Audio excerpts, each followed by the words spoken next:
Hello everyone, मेरा नाम अमरीन है। मैं यहाँ पर आपके लिए कुछ सब्जेक्ट्स लेकर आई हूँ जो हमारा एमपीपीएससी का एग्ज़ाम 23 जून को होने वाला है, उसको लेकर के। सबसे पहले मैं आपको बता दूँ कि जो हम रणनीति लेकर आए थे कुछ समय पहले, 45 डेज की हमारी एक रणनीति थी, उसी के तर्ज पर, उसी के आधार पर हम लोग अपना जो सिलेबस है उसको कंप्लीट करने वाले।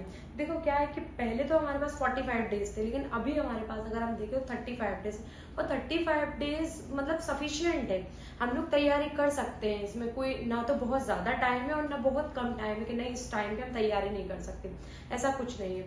हम लोगों को करना क्या है, बस अच्छे से जैसा मैं बताती जा रही हूँ आप वैसा कंप्लीट करते चलिए, तो हमारा ये सिलेबस भी कंप्लीट हो जाएगा, हम एमसीक्यूज भी लगा लेंगे और हम सारा कुछ रिवीजन भी कर लेंगे। देखो इसके लिए हमें करना क्या है, 15 दिन जो हम आज से शुरू करने वाले हैं, इन 15 दिनों में हमें 5 सब्जेक्ट अच्छे से कंप्लीट करना है विथ एमसीक्यूज। फिर नेक्स्ट जो अगले जो 15 दिन आने वाले हैं हमारे, उन 15 दिनों में हम लोग क्या करेंगे, जो नेक्स्ट हमारी बची हुई 5 यूनिट्स हैं उनको हम कंप्लीट कर लेंगे। तो इसके लिए आपका और हमारा सहयोग बना रहना जरूरी है ना। तो आपको भी मेरा सपोर्ट करना होगा। बाकी मैं सारा आपके लिए कंटेंट भी प्रोवाइड कराऊंगी, मैं आपको पूरी क्लासेस भी दूंगी। बस आपको करना क्या है, जो मैं बता रही हूँ उसको कंठस्थ कर लेना है, उसको याद कर लेना है। देखो मैं सबसे पहले आपको बताऊं कि ये ज्योग्राफी है जो हम स्टार्ट करने वाले हैं, वो हमारी कौन सी 5 यूनिट्स है। नंबर 1 इंडियन ज्योग्राफी, नंबर 2 अगर हम इंडियन ज्योग्राफी पढ़ रहे हैं तो हम इसके साथ साथ नेक्स्ट वीडियो में क्या करेंगे, एमपी की ज्योग्राफी, एमपी का भूगोल पढ़ लेंगे। और हम लोग 10 यूनिट जो हमारी जनजाति वाली नई ऐड हुई है, इसको भी हम लोग बहुत आसानी से कंप्लीट करते जाएंगे छोटे छोटे टुकड़ों में, है ना। तो वो हमारे क्या हुआ, हमारे 3 यूनिट कंप्लीट हुए। फिर नेक्स्ट हम लोग क्या करेंगे, जो हमारी 7 यूनिट है, साइंस वाली यूनिट है, वो थोड़ी लेंथी है, लेकिन हम लोगों को करना क्या है, वो समझने वाली भी है, कुछ याद करने वाली भी है। तो हम उसके साथ में क्या करेंगे, जो समझने का होगा वो समझ लेंगे, जो बहुत रटने वाला है उसको अपन क्या करेंगे, ट्रिक्स के साथ कंप्लीट कर लेंगे। देखो फिर हमारी जो 2nd यूनिट है, जो 2nd यूनिट दी हुई है सिलेबस में, एमपी की है वो, और संस्कृति और कल्चर वाली जो यूनिट है, और उसको भी हम लोग कंप्लीट कर लेंगे। उसमें बहुत रटने वाला पोर्शन है, वो भी हमें करना क्या है, उसको भी हमें ट्रिक्स के साथ और समझने के साथ कंप्लीट करना है, ठीक है। तो इस प्रकार से हमें क्या हो रहा है, हमने 3 यूनिट सीधी की सीधी किसकी उठा ली, एमपी की, और एमपी से ही सबसे ज्यादा पेपर में आने वाला है ना बच्चों। तो हम लोगों ने यहाँ 3 यूनिट कंप्लीट करेंगे, बाकी जो हमारी इकोनॉमिक्स वाली जो यूनिट बचेगी वो हम लोग नेक्स्ट जो 15 दिन बाद क्लासेस लेकर आएंगे, हम लोग उसमें कंप्लीट कर लेंगे। तो क्या है, मैं जो आज क्लास लेने वाली हूँ, हम लोग क्लास के ऊपर आते हैं। तो वो जो हमारी क्लास है वो कौन सी है, पहले हम सिलेबस डिस्कशन कर लेते हैं। ज्योग्राफी की क्लास है, जो इंडियन ज्योग्राफी वाला पोर्शन है, यानी कि भारत का भूगोल वाला है। सिर्फ 5 मिनट आप नजर डाल लीजिए, सबको सिलेबस पता है जो भी तैयारी कर रहे हैं, लेकिन मैं अपना एक तरीका बता रही हूँ कि हम लोग किस किस तरीके से और किन पोर्शंस पे हमें ज्यादा ध्यान देना है, जिससे हमेशा पेपर बनता है, उसके बगैर पेपर नहीं बनेगा। उन पोर्शनों पे ज्यादा फोकस कर लेंगे तो अपन समझ लेते हैं, ठीक है। तो हमारा जो भारत का जो भूगोल है उसमें सबसे पहले सिलेबस में पर्वत लिखा हुआ है, यानी कि पूरे भारत के पर्वत पढ़ने, पहाड़ियां पढ़नी है हमको, है ना, पठार पढ़ने हैं, नदियां और झीलें देखनी। और फिर हम सीधे के सीधे ये कंप्लीट करने के बाद जलवायु पे आ जाएंगे। जलवायु वाले पोर्शन में हमें अल्नीना, लानीना, दक्षिणी दोलन, पश्चिमी विक्षोभ, जलवायु परिवर्तन पढ़ना। यहाँ से क्वेश्चन आएगा, यहाँ से नदियों से तो 100% क्वेश्चन आता है, पहाड़ पर्वत से भी हम लोग हमेशा देखते हैं क्वेश्चन पूछा जाता है। नेक्स्ट फिर हम क्या देखेंगे, प्राकृतिक संसाधन, वन, खनिज, जल संसाधन। और फिर फसलों वाला पोर्शन देखो, तो फसलों में हमें क्या पढ़ना है, फसलों में खाद्यान्न सुरक्षा, हरित क्रांति पहली वाली जो हुई है, और दूसरी हरित क्रांति की रणनीति देखेंगे।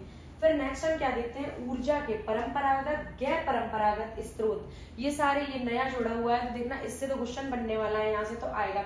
फिर भारत के जो प्राकृतिक खतरे, आपदाएं हैं, भारत के प्रमुख चक्रवात है, पूरे चक्रवात सारी की सारी ज्योग्राफी भारत के ऊपर घूमने वाली है ना। फिर हम लोग नेक्स्ट क्या देखेंगे, जनसंख्या वृद्धि, है ना, जनसंख्या वृद्धि, और ये जनसंख्या जनगणना वाला पोर्शन, इससे तो हमें हमेशा क्वेश्चन देखने को मिलते हैं। मतलब अगर हम देखें ज्यादा से ज्यादा अगर आएंगे तो 5 क्वेश्चन आ जाते हैं, और अगर 3 तो वो पूछने ही वाला है मतलब हमसे। तो हम लोग इस पोर्शन को बहुत अच्छे से कंप्लीट कर लेंगे। वितरण एवं घनत्व और ग्रामीण नगरीय प्रवास, ये सब कुछ हम लोग कंप्लीट कर लेंगे। तो जो सबसे पहले मैं कंप्लीट कराने वाली हूँ, मैं वो आपको कराने वाली हूँ पर्वत। अब पर्वत में भी हमें क्या करना है, जो हमारा पर्वत वाला पोर्शन है, पर्वतों को थोड़ा सा हम लोग समझने की कोशिश करेंगे, आखिर पर्वत होते क्या हैं, पर्वत कितने प्रकार के होते हैं, अपन इसको क्लासिफाई करके देख लेंगे। फिर उसके बाद हम लोग क्या देखेंगे, सीधे डायरेक्ट हम लोग भारत के पर्वतों पे आ जाएंगे। भारत के अगर पर्वतों की बात करें हम, तो हिमालय है। हिमालय जो उत्तर भारत में फैला हुआ है, पूरी की पूरी विशाल पर्वत श्रृंखला, इसकी पूरी स्टडी करेंगे। इसके ऊपर कौन सी चोटियां पाई जाती है, इसकी कितनी श्रृंखलाएं हैं, जैसे ट्रांस हिमालय, मध्य हिमालय, बृहद हिमालय, ये वाला पोर्शन कंप्लीट कर लेंगे।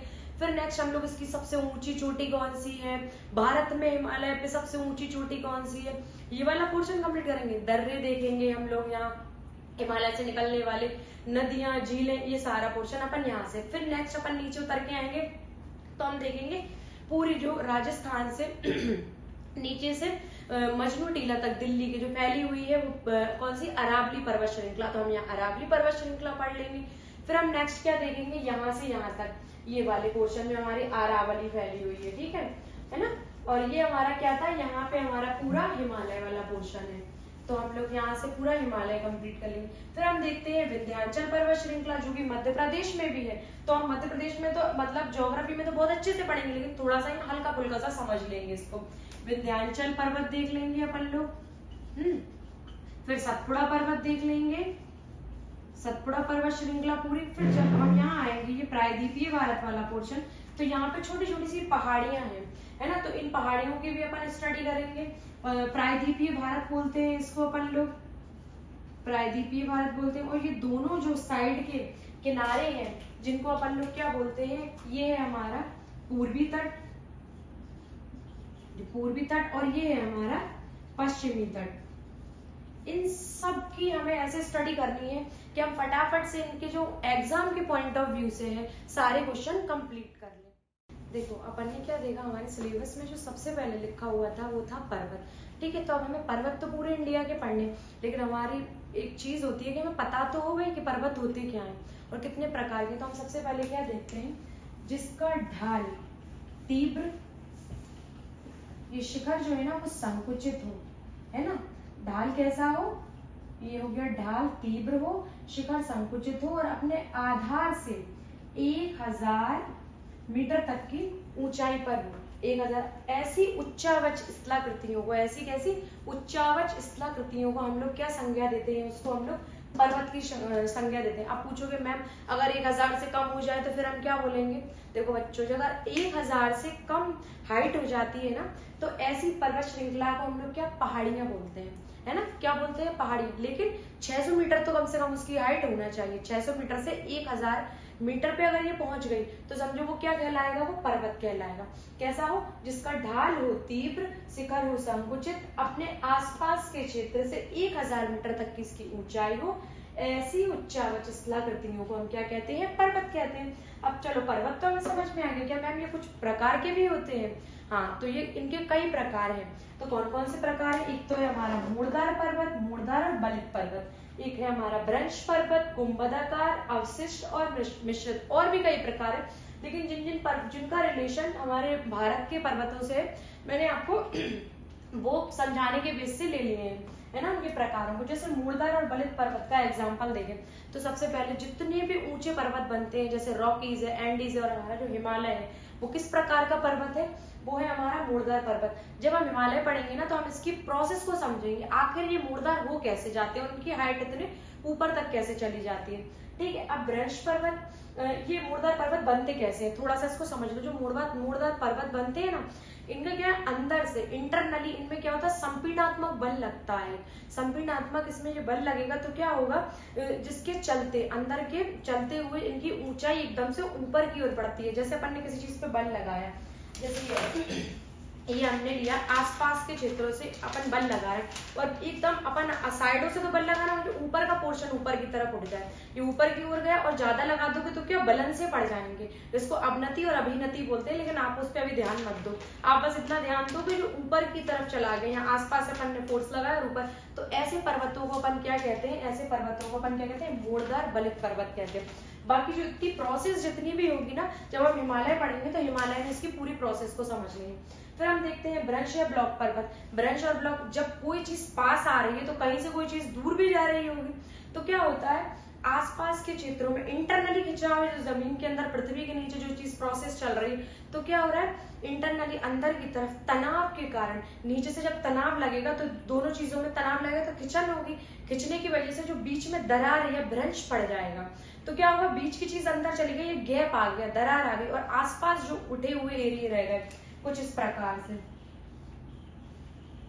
तो ये क्या, ये ब्रंच का ब्रंच बना दिया है। तो ऐसे पर्वतों को अपन लोग क्या बोलेंगे, आसपास के ऐसे पर्वतों को अपन ब्रंच या ब्लॉक पर्वत कहते हैं। ठीक है, फिर हम देखते हैं गुंबदाकार पर्वत। कभी हम बहुत सारे एरिया में हम लोग देखते हैं ज्वालामुखी उद्गार की वजह से नीचे से ज्वालामुखी आई, वोल्केनो निकला, तो ऊपर का जो हिस्सा है कुछ ऐसे गोल गुंबदाकार नुमा हो जाता है। तो ऐसे जो पर्वत हमें नजर आते हैं उनको हमने क्या, गुंबदाकार पर्वत की संज्ञा दे दी है। ठीक है, फिर नेक्स्ट हम क्या देखते हैं, अवशिष्ट पर्वत। अवशिष्ट पर्वत क्या है, ये मूल पर्वत नहीं है, मतलब जो नॉर्मली जो अपने किसी प्रोसेस से बन रहे हो, नहीं ऐसा इनमें कुछ भी नहीं है। ये क्या है, ये पुराने हो गए हैं, है ना, इनका क्या होने लगा, क्षय होने लगा है, इनका झड़ने लगे हैं, बूढ़े हो गए हैं, इनको क्या बोलेंगे, अवशिष्ट पर्वत बोल दिया जाता है इनको। अब अगर अपन देखें तो जो अरावली है, अरावली पे क्या है, अवशिष्ट पर्वत का ही एक उदाहरण है ना। तो ऐसे पर्वत जो पुराने हो गए हैं, उनका क्षय होने लगा है, ऐसे पर्वतों को अपन क्या, अवशिष्ट पर्वत बोलते हैं। अब मिश्रित पर्वत, मिश्रित बहुत सारी मतलब जटिलताएं देखने को मिले जिसकी प्रोसेस समझ में ना आए, तो ऐसे पर्वतों को अपन लोग क्या बोलते हैं, जिसकी चट्टानों की संरचना समझ में ना आए, तो ऐसे पर्वतों को हम क्या, मिश्रित पर्वत कहते हैं। किस प्रोसेस से बने, तो इसको हम मिश्रित पर्वत बोल देते हैं। फिर क्या नेक्स्ट अपन ने ये तो समझ लिया। अब हम जो पॉइंट पे आने वाले हैं, हम अपने जो पॉइंट पे आने वाले हैं, हम हिमालय के निर्माण और इसकी उत्पत्ति को समझने वाले हैं। ठीक है, देखो बच्चों, अब हमें क्या पढ़ना है, मैंने आपको बताया था ना हिमालय स्टार्ट करने वाले। हिमालय शुरू करने से पहले हम थोड़ी सी इसकी उत्पत्ति को जान लेते हैं। तो हिमालय की उत्पत्ति को लेकर बहुत सारे वैज्ञानिकों ने अपने अपने मत दिए, लेकिन जो सबसे ज्यादा मतलब मानने वाले जो मत हैं, जिनको जो मतलब सॉलिड है ऐसा समझ लो आप, तो उनको वो कौन कौन से साइंटिस्ट ने दिए हैं, वो एक तो हमें दिए कोवर का भूसन्नति का सिद्धांत है, और दूसरा है हैरी हेस की प्लेट टेक्टोनिक थ्योरी। तो सबसे पहले हम लोग क्या समझते हैं, पहले अपन देखते हैं कोवर ने क्या बताया हिमालय की उत्पत्ति को लेके, हिमालय के निर्माण को लेके। तो कोवर का इस सिद्धांत को बोलते हैं भूसन्नति का सिद्धांत। तो कोवर नाम के वैज्ञानिक आते हैं, वो हमें क्या बताते हैं, वो बोलते हैं कि जितने भी महाद्वीप थे वो एक साथ जुड़े हुए थे, जो अलग अलग अफ्रीका महाद्वीप, अमेरिका महाद्वीप, ये सारे जो महाद्वीप है सब जुड़े हुए थे। जब जो जुड़े हुए थे तो इन महाद्वीप, इसका कुछ नाम होगा, तो इसका जो नाम था, इसका नाम था पैंजिया, और जिस पानी में ये थे ना, जिस पानी में थे उसका नाम था पैंथलासा। फिर क्या हुआ, देखो हलचल तो चल रही है नीचे, तो कुछ ना कुछ हलचल हुई होगी, कुछ ऐसी हलचल हुई कोवर के अनुसार, तो इसके क्या हुआ, दो टुकड़े हो गए। इसके जब ये दो टुकड़े हुए तो एक हिस्सा ऊपर की ओर गया और एक हिस्सा नीचे की ओर गया। तो जो ऊपर की ओर हिस्सा गया हमारा, तो उसको हमने क्या बोला, अंगारा लैंड या लॉरेंशिया बोलते हैं इसको, और नीचे के हिस्से को हमने क्या, इसने जो हमारे साइंटिस्ट हैं कोवर, इन्होंने क्या बोला, इसको गोंडवाना लैंड बोला। फिर नेक्स्ट हम देखते हैं इसके बीच में जो सागर आया उसको इन्होंने क्या नाम दिया, इसको इन्होंने दिया तैतीस सागर नाम। आज अगर हम देखें जहाँ हमारा हिमालय बना हुआ है, वहां पहले क्या था, 33 सागर था, है ना। अब देखो इसमें देखते हैं, जहाँ पहले क्या था, 33 सागर था, ये बीच वाले एरिया में जहाँ पूरा हिमालय का विस्तार है। तो ऊपर की ओर क्या था, ऊपर की ओर हमारा अंगारा लैंड वाला एरिया था, नीचे था हमारा गोंडवाना लैंड वाला एरिया। तो क्या यहाँ से जो नदियां हैं, जो ब्रह्मपुत्र गंगा नदी है, यहाँ पर ये अवसाद लाती रही होंगी, इसमें नीचे अवसाद जमा करती रहेंगे। अवसाद का मतलब है ये नदियां क्या अपने साथ में बहुत सारा मलबा लेकर आती हैं, जब बहकर आती हैं, मिट्टी बालू, तो ये सब लेकर आती गई होंगी, या नीचे इसमें इकट्ठा करती गई होंगी। तो जब ये अवसाद इकट्ठा होने के चलते इनमें क्या हुआ, अवतलन हुआ। अवतलन मतलब दबाव पड़ा, दबाव पड़ा किसी चीज में, जब किसी चीज पे बहुत ज्यादा दबाव पड़ता है तो वो हार्ड हो जाती है, जब वो चट्टान का रूप ले लेती है, जब ये हार्ड हो गई तो क्या हुआ, फिर इसके ऊपर और अवसाद इकट्ठा होने लगा। अवसाद नदियां तो अपना काम कर रही थी, तो क्या हुआ, आसपास के जो क्षेत्र थे वो आगे की ओर बढ़ने लगे, और बीच में इनमें ना मलबे में संकुचन होने लगा। इस संकुचन के चलते क्या, ऐसा कुछ समझते हैं, इस संकुचन ऐसा कुछ पोर्शन था, देखो ऐसा, इसमें क्या हुआ, ये वाला जो पोर्शन है ये क्या है, ये अवसाद है, ये नीचे का एरिया हार्ड हो गया, ये और मलबा डालती जा रही है, और इसको आसपास का जो क्षेत्र है इसको क्या बोला है, इनको बोला है अग्रदेश, है ना। तो क्या हुआ, एकदम से, ये सालों की प्रोसेस है, एकदम से तो ये हुआ नहीं, तो तो फिर क्या हुआ कि ये आसपास के पोर्शन आने लगे, तो इसके चलते ऊपर की तरफ जब कोई चीज पे अपन दबाव पड़ेंगे, जैसे अपन ने मोरदार पर्वत देखा था ना, ये वही है, तो इसमें पोर्शन इस तरीके से दबाव पड़ा, तो आसपास के क्षेत्रों पे ज्यादा दबाव पड़ा, बीच के पोर्शन पे नहीं पड़ा। तो अगर हम देखें तो ये वाला जो क्षेत्र है हमारा इस तरफ का, तो यहाँ पे क्या बना, हिमालय का निर्माण हुआ, है ना, क्योंकि आसपास के क्षेत्र पे बीच में ज्यादा फोर्स नहीं लगा, तो बीच में क्या हुआ, हमारा तिब्बत का पठार बन गया। क्या बना, बीच में जो बीच वाला पोर्शन है वो प्लेन है। अगर ऊपर देखें अपन, हिमालय के ऊपर जब हम जाते हैं थोड़ा सा, क्योंकि ये वाला जो पोर्शन है इनमें संकुचन हुआ, तो यहाँ का बीच का पोर्शन पे ज्यादा इफेक्ट नहीं हुआ, तो ये प्लेन है, तो इसको अपन ने क्या हल्का सा उठाव आया, तो पठार। और ये नेक्स्ट यहाँ पे अगर हम देखें, ये वाले किनारों पर दोनों, तो ये यहाँ पर क्या बनता है, किन्नुन पर्वत, किन्नुन पर्वत बन जाता है इस तरीके से। ये हमारे हिमालय की जो मतलब थ्योरी दी है बनने की उत्पत्ति को लेकर, ये किसने बताई है हमें, ये कोबर का भूसन्नति का सिद्धांत है। ठीक है, फिर नेक्स्ट एक वैज्ञानिक और आते हैं, वो है हैरी हेस।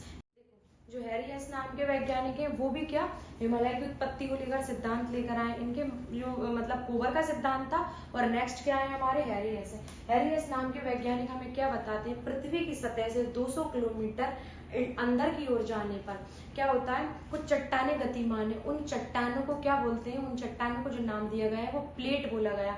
ये प्लेट है 1 2 नहीं, ये प्लेटें 6 प्लेटें हैं। जैसे अगर हम इन प्लेटों को देखें, कौन कौन सी, यूरेशियन प्लेट है, इंडियन प्लेट है, अमेरिकन प्लेट है, और अफ्रीकन प्लेट है, प्रशांत महासागर और अंटार्कटिका प्लेट है। ये 6 प्लेटें हैं। तो ये प्लेटें क्या है, गतिमान है, कुछ प्लेटें पास आ रही हैं, तो कुछ प्लेटें क्या है, दूर जा रही हैं, है ना। तो कुछ ऐसा ही जब हिमालय की उत्पत्ति का टाइम था, कुछ ऐसा ही इन प्लेटों में टक्कर के कारण, ये क्या बताते हैं, हैरी हेस बताते हैं कि 2 प्लेटों में टक्कर के कारण हिमालय की उत्पत्ति हुई है। तो अब वो 2 प्लेटें कौन सी थी, तो देखो, एक प्लेट हमारी कौन सी थी, ऊपर थी हमारी यूरेशियन प्लेट, क्या थी, ऊपर की तरफ कौन सी थी, यूरेशियन प्लेट थी, है ना, ये प्लेट थी। और बीच में इन्होंने भी माना है कि बीच में क्या था, हमारा टैथिस सागर था, टैथिस सागर था बीच में जो था, टैथिस सागर। और नीचे जो प्लेट थी वो कौन सी थी, इंडियन प्लेट थी,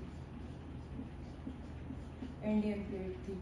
तो ये वाला जो हिस्सा है, ये प्लेट ना टेढ़े में चल रही है, ये वाली प्लेट इस तरीके से जाती है और टेढ़े में धीरे धीरे प्रोसेस करके जो टैथिस सागर का जो मलबा था, इस ये जमा मलबे में और यूरेशियन प्लेट के बीच में टक्कर होने के चलते हिमालय पर्वत की उत्पत्ति हुई है। ये हमें किसने बताया है, ये हमें बताया है हैरी हेस नाम के वैज्ञानिक ने।